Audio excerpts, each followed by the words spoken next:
Assalomu alaykum do'stlar, hurmatli obunachilar.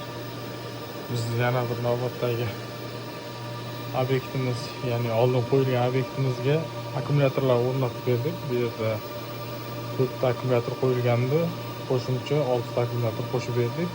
Ya'ni to'liq 50 kilovatli yecheyka bo'ldi bu. Har bitta yecheykasi 5 kilovatdan 50 kilovat bo'ldi. 50 kilovat nagruzkani bemalol ko'tara oladi. Kechasi svet o'chib qolgan vaqtda.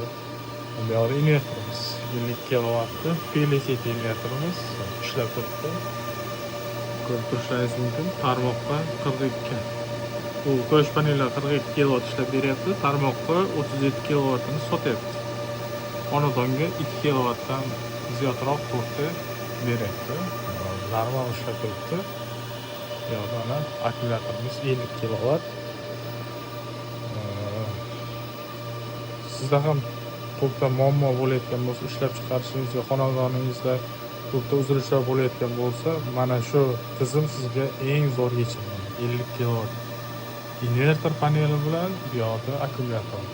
50 kilovat litin железофосфат high voltage akkumulyator. Bu tepasida BMS kontroli. Tagida mana 10 ta yecheykasi 5 kilovatdan 50 kilovat. Xo'p, sizga ham shunaqa tizimlar qiziq bo'ladigan bo'lsa, ya'ni gibrid tizimlar qiziq bo'ladigan bo'lsa, bizga bemalol murojaat qilishlaringiz mumkin. Olib borib o'rnatib, juda sifatli qilib o'rnatib beramiz. Qo'ldan kelgancha hamyonbop qilib beramiz. Narx-navolarini bizga murojaat qiling. Fikrlaringizda izohlarda qoldiring. Like bosing, obuna bo'lmagan bo'lsangiz obuna bo'lib qo'ying. Xayr, sog' salomat bo'ling.